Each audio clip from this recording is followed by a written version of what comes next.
আসসালামু আলাইকুম international news বাংলায় আপনাদের স্বাগতম। শুরুতে থাকছে শিরোনাম। চীনের সঙ্গে সম্পর্ক না রাখা বোকামি, ব্রিটিশ প্রধানমন্ত্রী। আর্থিক সংকটে পঙ্গু হতে চলেছে জাতিসংঘ সতর্কবার্তা গুতেরেসের। ট্রাম্পের অনুরোধে ইউক্রেনে হামলা স্থগিত করল রাশিয়া। যুক্তরাষ্ট্রের সঙ্গেন্যায্য ও সমতাভিত্তিক আলোচনার জন্য প্রস্তুত ইরান। ইসলামিক বিপ্লবী গার্ড কিকেন তাদের নিয়ে শঙ্কায় ইইউ। চীনের সঙ্গে সম্পর্ক না রাখা হবে বোকামি, এমন মন্তব্য করেছেন যুক্তরাজ্যের প্রধানমন্ত্রী কিয়ার স্টারমার। শুক্রবার স্থানীয় সময় চীনের সাংহাইয়ে বিবিসিকে দেওয়া এক সাক্ষাৎকারে তিনি বলেন, বর্তমান বৈশ্বিক পরিস্থিতিতে আন্তর্জাতিক অঙ্গনে যুক্ত থাকা অত্যন্ত জরুরি। চীন বিষয়ে মার্কিন প্রেসিডেন্ট ডোনাল্ড ট্রাম্প এর সমালোচনামূলক মন্তব্যের প্রসঙ্গ টেনে স্টারমার বলেন, বিশ্ব রাজনীতিতে যা ঘটছে তার সরাসরি প্রভাব দেশের অভ্যন্তরীণ পরিস্থিতিতে পড়ছে। তাই অস্থির এই বিশ্বে যুক্তরাজ্যের বিচ্ছিন্ন থাকা সম্ভব নয়।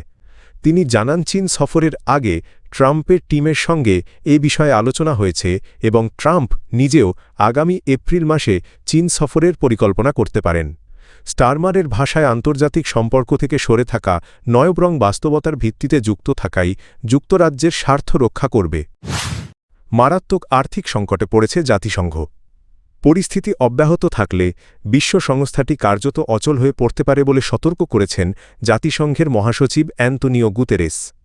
সদস্য রাষ্ট্রগুলোর কাছে পাঠানো এক চিঠিতে গুতেরেস জানান, কেয়া চাঁদা দ্রুত পরিশোধ এবং বিদ্যমান আর্থিক কাঠামোয় মৌলিক সংস্কার না হলে জাতিসংঘের কার্যক্রম টিকিয়ে রাখা সম্ভব হবে না। নিউ ইয়র্কে জাতিসংঘ সদর দপ্তরে এক ব্রিফিংয়ে মহাসচিবের মুখপাত্র ফারহান হক বলেন, সংস্থাটির তহবিল এমন সংকটজনক পর্যায়ে পৌঁছেছে যে এখনই সদস্য দেশগুলোর বকেয়া পরিশোধ জরুরি। তার ভাষায় আগের বছরের মতো কার্যক্রম চালু রাখার জন্য প্রয়োজনীয় নগদ অর্থ বা তারল্য আর হাতে নেই। জাতিসংঘের তথ্যমতে ২০২৫ সালের শেষে সদস্য রাষ্ট্রগুলোর কাছে সংস্থাটির মোট বকেয়া দাঁড়িয়েছে প্রায় $১.৫৭ বিলিয়ন, যা ইতিহাসে সর্বোচ্চ। যদিও কোনো নির্দিষ্ট দেশের নাম উল্লেখ করা হয়নি, তবে বিশ্লেষকদের মতে বর্তমান ভূরাজনৈতিক পরিস্থিতি সংকটকে আরও তীব্র করেছে। বিশেষ করে মার্কিন প্রেসিডেন্ট ডোনাল্ড ট্রাম্পের নেতৃত্বে যুক্তরাষ্ট্রের পক্ষ থেকে বিভিন্ন জাতিসংঘ সংস্থায় অর্থায়ন কমানো বা প্রত্যাহারের ঘোষণাকে বড় কারণ হিসেবে দেখা হচ্ছে। মানবাধিকার বিশেষজ্ঞরা আশঙ্কা করছেন, বড় শক্তিগুলোর অর্থায়নে অনীহা অব্যাহত থাকলে আন্তর্জাতিক আইন, মানবাধিকার এবং মানবিক সহায়তা কার্যক্রম মারাত্মকভাবে ব্যাহত হতে পারে। যুক্তরাষ্ট্রের প্রেসিডেন্ট ডোনাল্ড ট্রাম্পের অনুরোধে ইউক্রেনে সামরিক হামলা সাময়িকভাবে স্থগিত করেছে রাশিয়া। এই বিরতি আগামী ১ ফেব্রুয়ারি পর্যন্ত কার্যকর থাকবে। শুক্রবার ৩০ জানুয়ারি এক ব্রিফিংয়ে বিষয়টি নিশ্চিত করেন রুশ প্রেসিডেন্টের কার্যালয় ক্রেমলিনের মুখপাত্র ও প্রেস সেক্রেটারি দিমিত্রি পেসকভ। তিনি জানান, কূটনৈতিক যোগাযোগের অংশ হিসেবেই এই সিদ্ধান্ত নেওয়া হয়েছে।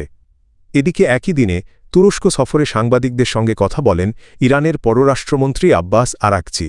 তিনি বলেন, যুক্তরাষ্ট্রের সঙ্গে আলোচনায় বসতে ইরানের কোনো আপত্তি নেই, তবে হুমকি ও চাপের মুখে কোনো সংলাপ সম্ভব নয়। আঙ্কারায় তুরস্কের পররাষ্ট্রমন্ত্রী হাকান ফিদানের সঙ্গে যৌথ সংবাদ সম্মেলনে আরাকচি স্পষ্ট করে বলেন, ইরানের ক্ষেপণাস্ত্র কর্মসূচি ও প্রতিরক্ষা সক্ষমতা কখনোই আলোচনার বিষয় হবে না। তিনি বলেন, ইরানের জনগণের নিরাপত্তা অন্য কোনো দেশের আলোচ্য বিষয় হতে পারে না। দেশের নিরাপত্তা নিশ্চিত করতে প্রয়োজন অনুযায়ী প্রতিরক্ষা সক্ষমতা সংরক্ষণ ও সম্প্রসারণ করা হবে। আরাকচি আরও বলেন, আমরা যেমন কূটনীতির জন্য প্রস্তুত, তেমনি প্রয়োজনে নিজেদের রক্ষায় যুদ্ধের জন্যও প্রস্তুত। যুক্তরাষ্ট্রের প্রেসিডেন্ট ডোনাল্ড ট্রাম্পের সামরিক পদক্ষেপের হুমকির মধ্যেও ন্যায্য ও সমতাভিত্তিক আলোচনার জন্য ইরান প্রস্তুত বলে জানিয়েছেন দেশটির পররাষ্ট্রমন্ত্রী আব্বাস আরাকচি।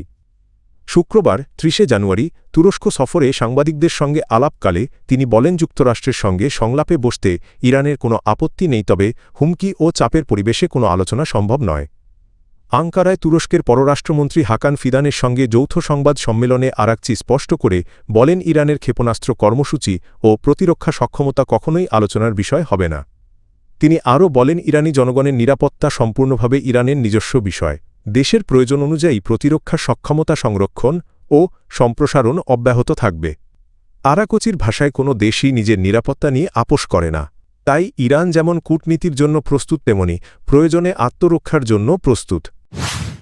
ইরানের Islamic Revolutionary Guard Corps IRGC দেশটির ইসলামী শাসন ব্যবস্থা রক্ষায় একটি শক্তিশালী সামরিক রাজনৈতিক ও অর্থনৈতিক বাহিনী হিসেবে কাজ করে অভ্যন্তরীণ ও বৈদেশিক উভয় ধরনের হুমকি মোকাবিলাই এই বাহিনীর মূল দায়িত্ব যুক্তরাজ্য ও ইউরোপীয় ইউনিয়ন আইআরজিসিকে সন্ত্রাসী সংগঠন হিসেবে ঘোষণা করেছে যুক্তরাজ্যের গোয়েন্দা সংস্থাগুলোর দাবি ইরান সম্প্রতি যুক্তরাজ্যে অবস্থানরত আরও অন্তত ১০ জন ব্যক্তিকে লক্ষ্যবস্তু করেছে যাদের মধ্যে একজন ইরানি সাংবাদিকও রয়েছেন এদিকে জার্মান পররাষ্ট্রমন্ত্রী আন্নালেনা বেয়ারবক এবং ইউরোপীয় কমিশনের president Ursula von der Leyen ইউরোপীয় ইউনিয়নের প্রতি আহ্বান জানিয়েছেন আইআরজিসিকে আনুষ্ঠানিকভাবে সন্ত্রাসী তালিকাভুক্ত করার জন্য এই দাবির পেছনে তারা ইরানে সাম্প্রতিক বিক্ষোভ দমনের ঘটনাগুলোর কথা উল্লেখ করেন বিশেষ করে ২২ বছর বয়সী তরুণী মাহাসা আমিনি মৃত্যুর প্রসঙ্গ